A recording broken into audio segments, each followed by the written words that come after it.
I'm Ron Mackey, coming to you again from the city of Las Vegas, Nevada, with a 10th reading from my book, Parenting the Bottom Line. It is interesting to find in my research that many outside of the United States have a different attitude about spanking than inside the U.S.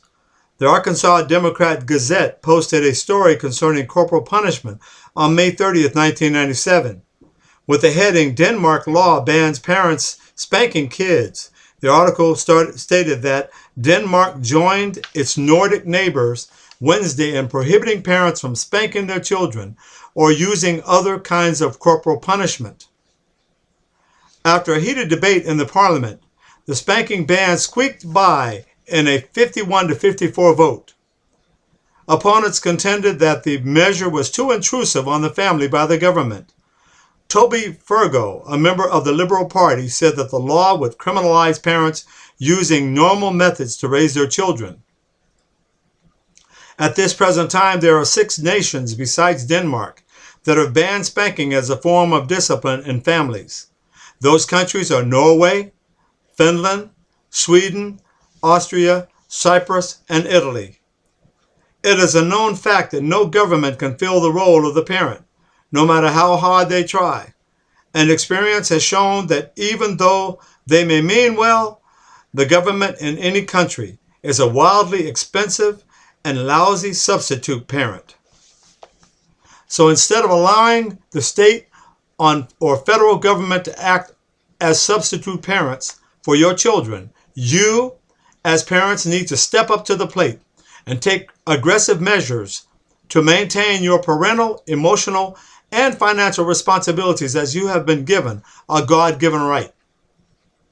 Now, as we parents or grandparents must understand that if there is little or no guidance or discipline in the home, most children will draw the conclusion that they can do as they please, and this sends a signal to the child that their parents don't really love or care about them or what they do. And this neglect that we see on the part of many young parents is learned behavior, which is, without a doubt, passed down from generation to generation. And this only adds to the generational vicious cycle of parental neglect. And these types of home situations can also lead to child abuse in the family. Now, why do I say these things? I say this because in a free spirit type of family situation, the only true communication that some parents have with their children is to punish them when they get into trouble, either at school or with law enforcement officials.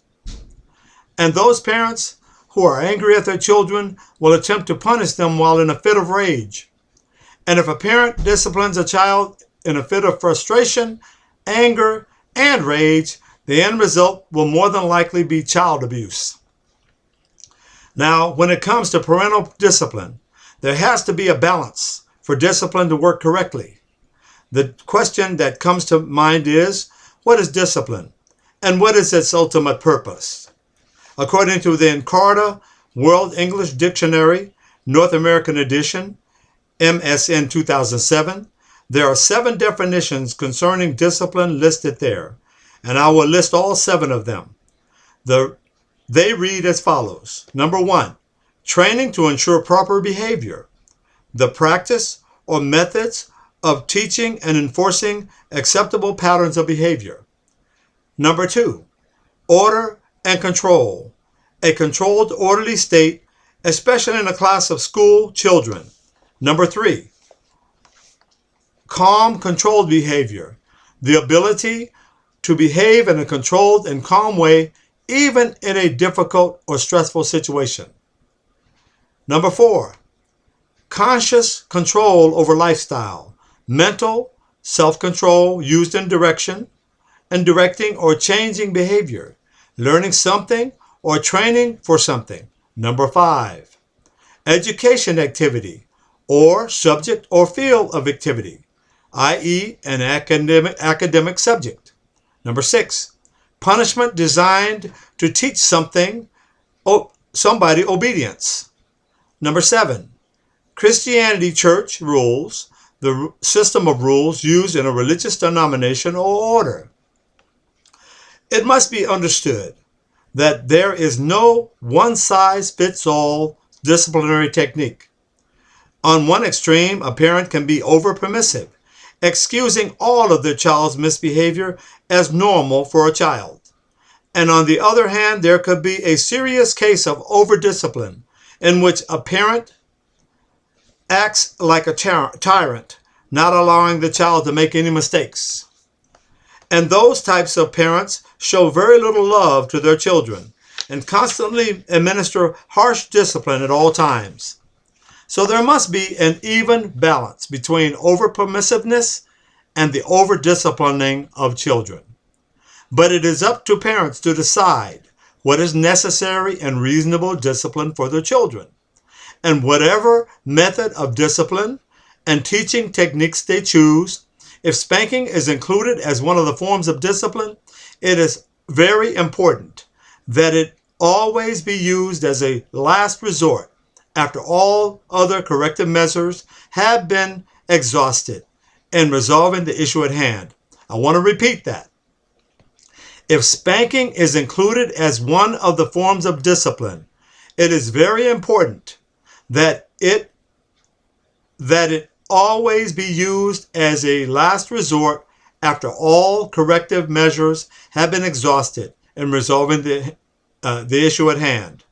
Now, even though abuse of children does occur in single as well as two-parent families, it also occurs in homes where there is drug use, alcoholism, and divorce. And unfortunately, the children are caught right in the center of it all. Now, in many instances, a divorced parent brings in a live-in boyfriend or a live-in girlfriend, and either situation places any children in the family at a high risk for abuse, especially when the children are left in the care of either live-in partner. It is not hard to understand how a little child like 4-year-old Tommy, as I mentioned in the beginning of the book, is allowed to be out of control in a supermarket without restraint. And if a child like the 5-year-old boy on the Nanny 911 television program is allowed to hit his mother in the face and curse at her on a worldwide television program, what will happen when little ones like these become teenagers in that family? If anyone in America watches television news, reads the newspaper, listens to the radio, or gets their news from the internet, they will see or hear about children like Tommy in their teens participating in gang violence, committing murder in schools, and out of control across the country. Can we think about those people right now that were in Ferguson? Now the question is, who is responsible for the aberrant actions of these out-of-control teens? Everyone shrugs their shoulders and scratches their heads as they try to find an answer to that question. But if anyone knows state law across the United States, parents are held accountable for the actions of their children from the time that they are born until they reach 18 years of age. And state law assures parents the right to discipline their children, mainly because law enforcement officers and state authorities have to deal with these young people in the juvenile justice system every day. As we live and breathe, it is not hard to see that many parents are afraid of their children. An incident comes to mind where a mother told her son to stop bouncing his basketball against the side of the house because the ball was breaking the side panel. Angry for being told to stop what he was doing, the young teenager started swearing at his mother and told her to shut up and go away. Without saying another word, his mother simply turned around and went back into the house. Now, if parents are having quite a bit of difficulty controlling their teenage children, how about others who have contact with them, such as school teachers, who have the responsibility of instructing millions of these young people on a daily basis around the world? Now, please keep in mind that we are talking about a small percentage of underachievers who need a large dose of discipline. But there are a large percentage of parents who deserve recognition for carrying out their God-given duty to to raise responsible and upstanding children to adulthood. And I commend all those parents for doing that, for doing the right thing with their children. But one of the problems in the school systems across the country is that teachers are limited in their ability to teach because so much time is spent correcting students for misconduct in the classroom. And when these errant students are dealt with and punished at school, many parents take the side of their children against the teachers and school administrators rather than attempt to hold their young troublemakers accountable for their actions. And it is a well-known fact that children who are not disciplined in the home are destined for trouble outside the home. So teachers, school administrators, and fellow students end up becoming the ultimate targets of unimaginable violence. We must realize the fact that schools all over America and abroad are being overcome by violence, and the only solution to the problem is to get to the root cause and deal with it swiftly and directly. Now, because of such a high degree of violence in the school systems across America, I read an article from Associated Press dated July 2010 that a Detroit area prosecutor wanted lawmakers to pass an ordinance that could jail parents for up to 3 days for repeatedly missing scheduled parent-teacher conferences. It was stated that Wayne County prosecutor Kim Worth said that such an ordinance was aimed at making parents responsible for their children's education, which may keep more young people out of trouble. Everyone should know that school violence does not just begin there, but directly flows from adverse situations in the home life. The lack of parental limitations and boundaries for children in the home and the overindulgence of their parents giving into every whim can be an ingredient for disaster. Now, what are some of the violent acts unleashed by many of those undisciplined children and youth? Many of them participate in acts of aggression towards people, such as bullying, fighting, mugging, and sexual crimes using guns, knives, and other weapons. These troubled kids are also the root cause behind much destruction of property, including tagging, arson, and other damage. Now, if parents would follow through with their parental responsibilities, they would notice change in the attitudes and behaviors of their children. And serious indicators that there are problems with these children includes violation of house rules such as staying out late at night without permission, exhibiting a lack of interest in school, and epidemic of failing grades, as well as dropping out of school. I'm going to stop right there.